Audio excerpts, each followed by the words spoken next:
Banana bread. Banana bread. To me, banana bread is a life essential. To make it, start by measuring out your dry ingredients. This includes your flour, baking powder, salt, and spices. The measurements for this recipe will be linked in the description as well as at the end of this video. Smell it. You like the smell? After measuring out your dry ingredients, mix them in a medium-sized bowl. ASMR.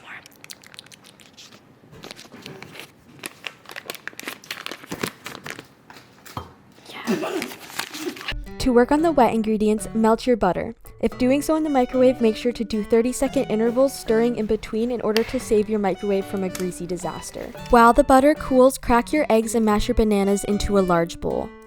You always want to use overripe bananas for banana bread, as it gives the batter caramel undertones and a deeper sweetness.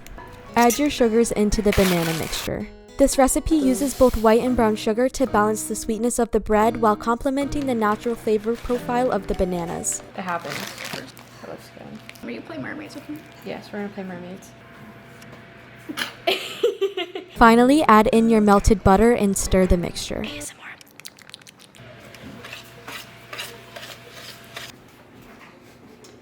Add your dry ingredients into your wet ingredients and stir again. What do we do with the dough? Put it in a pan. Oh. Finally, add in your floured blueberries. Mushroom though, so be careful. Olivia, there's gonna be no blueberries in the bread. I mean, sorry, they're good. I usually make this recipe in a bread pan, but we opted for a muffin tin this time. Either way, make sure the pan you're using is greased really well or is lined with parchment paper before adding in the dough.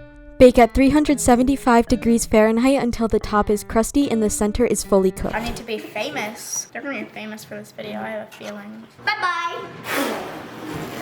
Thank you so much for watching. A quick shout out to both of my little chefs, Olivia and Sammy. Make sure to like and subscribe for more food content.